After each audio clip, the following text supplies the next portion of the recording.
வணக்கம் மாணவர்களே, இந்த வீடியோவில் நம்ம இப்போ என்ன பார்க்க போறோம்னா 5ஆம் வகுப்பு 3ஆம் பருவத்தில் இருக்கக்கூடிய பக்கம் 47 இருக்கக்கூடிய கற்கண்டு அதுதான் பார்க்க போறோம். 47 இருக்கக்கூடிய கற்கண்டு பகுதி தான் பார்க்க போறோம். கற்கண்டுல இதுல வந்து மரபு தொடர்களை பத்தி சொல்லியிருக்காங்க. மரபு தொடர்கள் என்னன்னு சொல்லிட்டு இந்த வீடியோவில் நாம இப்போ பார்க்க போறோம். மரபு தொடர்கள்னா என்னன்னா, ஒரு சொல் அல்லது சொற்றொடர் அதன் நேரான பொருளை உணர்த்தாமல், ஒரு சொல் அல்லது சொற்றொடர் அதன் நேரான பொருளை உணர்த்தாமல் பயன்பாட்டின் காரணமாக வேறு ஒரு பொருளை உணர்த்துவது மரபு தொடர் எனப்படும். அதாவது ஒரு சொல் வந்து நேரான பொருளை கொடுக்காதான், ஒரு பயன்பாட்டின் காரணமாக வேறு ஒரு பொருளை குறிக்குமா, அதுதான் வந்து மரபு தொடர்னு சொல்லி சொல்றாங்க. ஒரு சொல் அல்லது சொற்றொடர் அதன் நேரான பொருளை உணர்த்தாமல் பயன்பாட்டின் காரணமாக வேறு ஒரு பொருளை உணர்த்துவது மரபு தொடர் எனப்படும். எடுத்துக்காட்டு இங்க பாருங்க, எடுத்துக்காட்டு பாருங்க. கை கொடுத்தல். என்னது கை கொடுத்தல்? கை கொடுத்தல்னா என்ன? சரியான நேரத்தில் எனக்கு கை கொடுத்தப்பா அப்படின்னு. கை கொடுத்தல் நம்ம கை கொடுக்கறது கிடையாது, ஒரு உதவி செய்யுதல். உதவி செய்யறதா வந்து கை கொடுத்தல்னு சொல்லிட்டு சொல்றாங்க. அடுத்து தட்டி கொடுத்தல். யாராவது அந்த இடத்துல தட்டி கொடுத்தா நல்லா இருக்கும் அப்படின்னு சொல்லுவாங்க. நம்ம தட்டி கொடுத்தோம்னா மேல வந்துருவான் அப்படின்னு என்ன அர்த்தம்? தட்டி கொடுக்கறதுனா அவங்கள ஊக்கப்படுத்துதல்னு அர்த்தம். ஊக்குவிக்கிறதா வந்து தட்டி கொடுத்தல்னு சொல்லிட்டு நம்ம பேச்சு வழக்குல வந்து சொல்லுவோம். சரிங்களா? கை கொடுத்தல்னு சொல்லுவோம், அதே மாதிரி தட்டி கொடுத்தல்ன்றத சொல்லுவோம். கை கொடுத்தல்னா இந்த இடத்துல வந்து எதை குறிக்குதுன்னா உதவி செய்தல தான் குறிக்குது. தட்டி கொடுத்தல் வந்து எதை குறிக்குதுன்னா ஊக்கப்படுத்துதலை குறிக்குது. நம் பேச்சில் நாம் இயல்பாக பயன்படுத்தும் சொற்கள் பலவற்றை முன்பே நாம் அறிந்துள்ளோம். கருத்து ஆழமும் நடை அழகும் கொண்டவை மரபு தொடர்கள். சரிங்களா? என்ன சொல்றாங்கன்னா, மரபு தொடர்கள் எப்படி இருக்கும்னா கருத்து ஆழமும் நடை அழகும் கொண்டவை மரபு தொடர்கள். இவற்றை தொன்று தொட்டு வழக்கத்தில் பயன்படுத்தி வருகிறோம். இதெல்லாம் வந்து நம்ம பழங்காலமா வந்து நம்ம இப்படிதான் பேசிக்கிட்டு இருக்கோம். நம்ம பயன்பாட்டுல இப்படிதான் இருக்கு. மரபு தொடர்களை வந்து நாம வந்து இந்த மாதிரி தான் நாம பேசிக்கிட்டு இருக்கோம் அப்படின்னு சொல்லிட்டு சொல்லியிருக்காங்க. அடுத்து நம்ம கீழே மதிப்பீடுன்னு சொல்லிட்டு கொடுத்துருக்காங்க. பொருத்தமான மரபு தொடரை தேர்ந்தெடுத்து எழுதுக. பாருங்க, கீழே நாங்கள் டேஷ் உழவு தொழில் செய்து வருகிறோம். நாங்கள் டேஷ் உழவு தொழில் செய்து வருகிறோம். கீழே பாருங்க, 2 பதில் இருக்கு. வாழையடி வாழையாக, வாழையடி வாழையாக, விடிவெள்ளியாக. என்ன வரும்? நாங்கள் அதை வந்து இந்த இடத்துல வாழைன்றது வாழை, அது வந்து எதை குறிக்குது?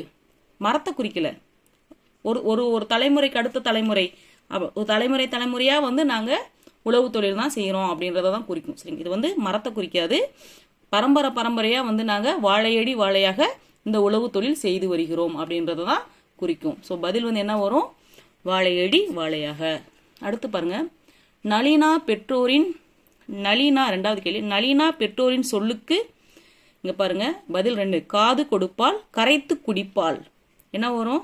உங்க பெற்றோரின் சொல்லுக்கு காது கொடுப்பால் தான் வரும். என்ன வரும்? காது கொடுப்பால். 3வது கேள்வி பாருங்க, கோபத்தில் முடிவு எடுக்காதே, சிறிது கயிறு திரின்வாங்களா, ஆறப்போடு, கொஞ்ச நேரம் ஆறப்போடு, கோபத்தில் நீ இருக்க, கொஞ்ச நேரம் ஆறப்போடு, எல்லாம் சரியாயிடும் அப்படின்னு சொல்லிட்டு சில நேரம் நாம பேசுவோம். சரிங்களா? அப்போ கோபத்தில் முடிவு எடுக்காதே, சிறிது ஆறப்போடு. 4 பாருங்க, எங்கள் ஆசிரியர் நாங்கள் பிழையோடு எழுதினாலும் சொந்தமாக எழுதினால் என்ன பண்ணுவார்? பாராட்டுவாரா, தட்டி கொடுப்பாரா? சொந்தமாக எழுதினால் என்ன சொல்லுவாரு? எங்கள் ஆசிரியர் நாங்கள் பிழையோடு எழுதினாலும் சொந்தமாக எழுதினால் தட்டி கொடுப்பார் வருங்களா? தட்டி கொடுப்பார். பின்னாடி பாருங்க, இதுல வந்து உயர்திணை சொற்களையும் அக்ரிணை சொற்களையும் எடுத்து எழுத சொல்லியிருக்காங்க. உயர்திணை சொற்கள் எது, அக்ரிணை சொற்கள் எதுன்னு சொல்லிட்டு நாம கண்டுபிடிச்சு எழுந்த மேல இருக்க பாடப்பகுதியை படிச்சு அதுக்கப்புறம் எழுதணும்னு சொல்லியிருக்காங்க. இங்க பாருங்க, உயர்திணைனா என்ன, அக்ரிணைனா என்ன? மனிதர்களை குறிக்கிறதெல்லாம் உயர்திணை. அக்ரிணைனா என்ன? அக்ரிணை வந்து மனிதர் அல்லாத விலங்குகள், பறவைகள் எல்லாமே வந்து அக்ரிணை. சரிங்களா? இப்ப பாருங்க, அப்போது அவன் நண்பன் உதயன் மரத்தின் மேலிருந்த பறவை கூட்டை, அவன் நண்பன் உதயன் மரத்தின் மேலிருந்த பறவை கூட்டை கண்டான். சரிங்களா? எல்லாரும் இங்க பாருங்க, அதுல பறவை குஞ்சுகள் இருக்கும் போல கீச் கீச்சுன்னு சத்தம் கேட்குது என்றான். யாரு? நண்பன் உதயன். நண்பர்கள் எல்லாரும் பறவை கூடு இருந்த மரத்தின் அருகே ஓடினார்கள். சரிங்களா? அப்போது யாரும் எதிர்பாரா வகையில் விழியன் திடீரென அந்த கூட்டின் மீது கல் எறிந்தான். யாரு? விழியன் வந்து அந்த இடத்துல திடீரென கூட்டின் மீது கல் எறிந்தான். நல்ல வேளை அவன் எரிந்த கல் கிளையில் பட்டு அருகில் இருந்த பூந்தொட்டியின் மீது விழுந்தது. இதை பார்த்ததும் மணிக்கு கோபம் வந்தது. இது வந்து ஒரு சின்னதுதான். உதயன் வந்து மரத்தின் மேல பறவை கோட்டை பார்த்துட்டு இங்க பறவை குஞ்சு இருக்குன்னு சொல்றான். அப்ப எல்லாரும் ஓடி போய் பாக்குறாங்க, அவங்க நண்பர்களா ஓடி போய் பாக்குறாங்க. அப்போ வந்து அந்த இடத்துல அவங்க நண்பர்கள் ஒருத்தன் பேரு விழியன்.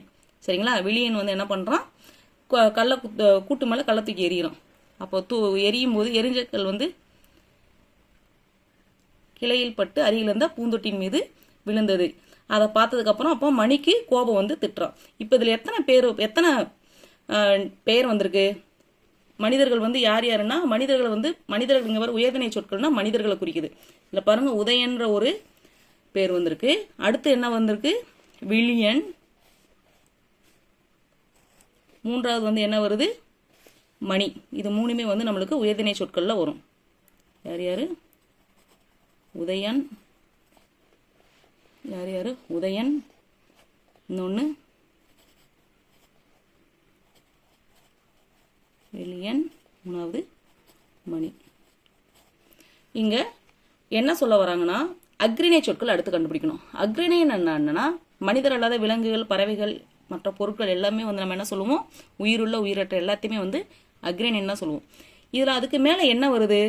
பறவை கூடுன்னு ஒண்ணு வருதா?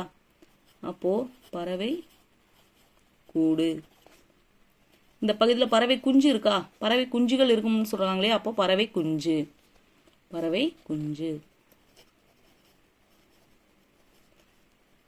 வேற இதுல கல் எடுத்து எறிகிறாங்களா? கல்லுன்றது ஒரு பொருள். பறவை குஞ்சு. கல்லுன்றது ஒரு பொருள் தானே. அப்போ நம்ம கல் வந்து எடுத்து எழுதிக்கலாம்.